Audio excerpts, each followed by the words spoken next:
Hi everyone, welcome to Manabadi. This is Sunil. ఈ video సెషన్లో మనం ఇంటర్మీడియట్ సంబంధించి exam point of view questions అందించబోతున్నాం. సో చాయిస్ పక్కన పెట్టి మీరు రాసే విధంగా మేము exam point of view questions మీకు అందించబోతున్నాం. ఫర్ ఎగ్జాంపుల్ 3 క్వశ్చన్స్ ఇచ్చి 2 రాయమంటారు కదా, ఆ రాసే 2 మీకు అందుబాటులో ఉండే విధంగా exam point of view questions prepare చేసి అయితే మేము అందిస్తున్నాం.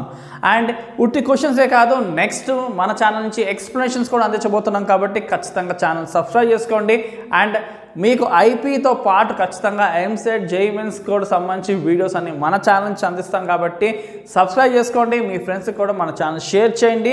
అండ్ మీ ప్రిపరేషన్కి ఖచ్చితంగా హెల్ప్ అయ్యే విధంగా మన యొక్క హెల్ప్ అయితే ఖచ్చితంగా ఉంటుంది. అండ్ ఈ exam point of view questions last year and అంతకుముందు కూడా ఇచ్చాము. So exam point of view questions వల్ల స్టూడెంట్స్, అంతకుముందు స్టూడెంట్స్, మీ సీనియర్స్ చాలా లాభపడ్డారు. అండ్ ఈ ఇయర్ కూడా మీకు అటువంటి హెల్ప్ మన ఛానల్ సెకండ్ ఇయర్ సంబంధించి longs and short important questions 1 by 1 చూద్దాం. సో ఫస్ట్ క్వశ్చన్ చూస్తే కనుక, give an account of glycolysis, where does it occur, what are the end products. So glycolysis చాలా ఇంపార్టెంట్ ఆన్సర్ ఇది. So ఖచ్చితంగా చూసుకునే end products and అంత schematic. So next, explain the reactions of Krebs cycle. So Krebs cycle యొక్క రియాక్షన్స్ని క్లియర్గా explain చేయండి. And next, describe the tissue culture technique. What are the advantages of tissue culture over conventional methods of plant breeding in crop improvement programs. So tissue culture answer chala important answer idi. And next, give an account of the tools of recombinant DNA technology. So recombinant RDNA technology సంబంధించి important tools ఏంటో అవి మీరు describe చేయాల్సి ఉంటుంది. And next, discuss tissue culture techniques and its advantages. And next, write brief essay on microbes in sewage treatment. So next, define RQ. Write a short note on RQ. And next, write any 4 physiological effects of cytokinins in plants. And next, explain different types of cofactors. And next, describe in brief photorespiration. So next, transpiration photosynthesis compromise explain. So next చూసుకుంటే కనుక, right a note on agriculture horticulture applications of auxins.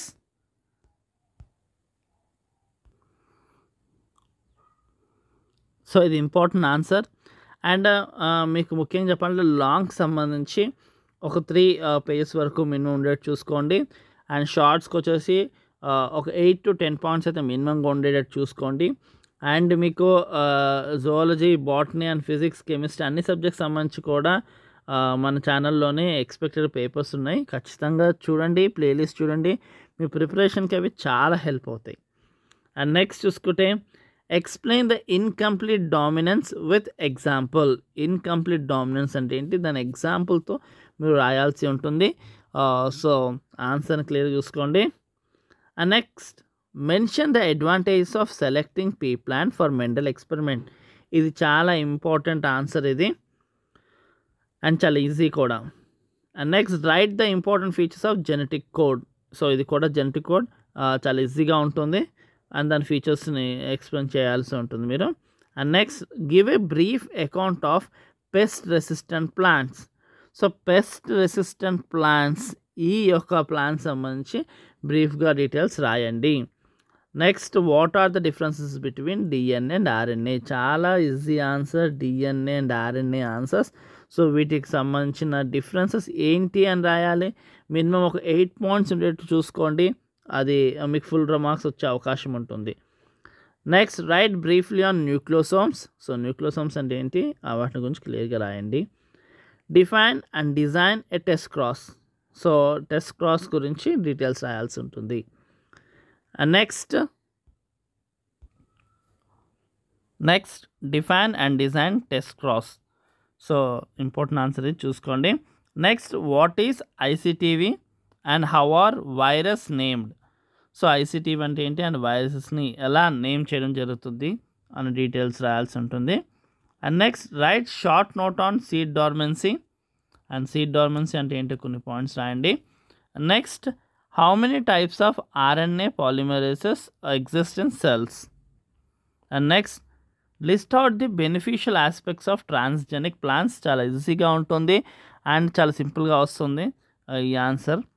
Next give a brief account of BT cotton. Next right A short note on restriction enzymes. So ఇది బాటనీకి సంబంధించి important questions. మీరు writing speed అన్నది so మైండ్లో పెట్టుకుని మీరు చదివేటప్పుడే మీ writing speed ఎంత రాయగలుగుతారు దాన్ని బట్టే మ్యాటర్ని రెడీ చేసుకోండి. సో మినిమంగా షార్ట్కి అయితే మనకి ఒక 8 పాయింట్స్ అయితే కావాలి ఖచ్చితంగా. సో దానికి అనుగుణంగానే మీరు రెడీ చేసుకోండి.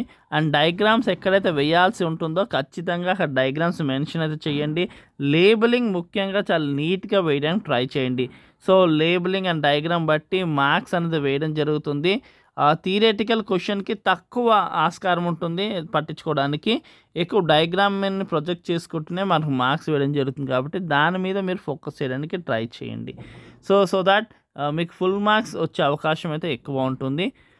అండ్ వన్ మోర్ థింగ్, మిగతా సబ్జెక్ట్స్ లైక్ మిగతా బాటనీ కాకుండా జువాలజీ సంబంధించి, ఫిజిక్స్, కెమిస్ట్రీ సంబంధించి కూడా మన ఛానల్లో మనకి వీడియోస్ ఉన్నాయి. అండ్ అలాగే వెరీ షార్ట్ సంబంధించి కూడా వీడియోస్ ఉన్నాయి. మీ ప్రిపరేషన్కి అవి చాలా హెల్ప్ అవుతాయి. సో షార్ట్గా మీకు ఏంటంటే ఆన్సర్స్ అన్నీ కూడా ఈసారి ఏవి రాబోతున్నాయని ఎక్స్పెక్ట్ చేసి ప్రిపేర్ చేసి ఇవ్వడం జరిగింది. కాబట్టి ఇవన్నీ మీరు ప్రిపేర్ అయ్యి మంచి మార్క్స్ తెచ్చుకోండి. మీ ఫ్రెండ్స్లో ఎవరికైతే నెసెసిటీ ఉందో వాళ్ళకు కూడా షేర్ చేయండి. సో మీరు వాళ్ళకు కూడా హెల్ప్ చేసిన వాళ్ళు అవుతారు. సో ఖచ్చితంగా సబ్స్క్రైబ్ చేసుకోండి. ఇంకా ఇన్ఫర్మేషన్ కోసం అండ్ మీ యొక్క అకాడమిక్ గైడెన్స్ కోసం మా channel. Thank you for watching. Do share and subscribe our channel.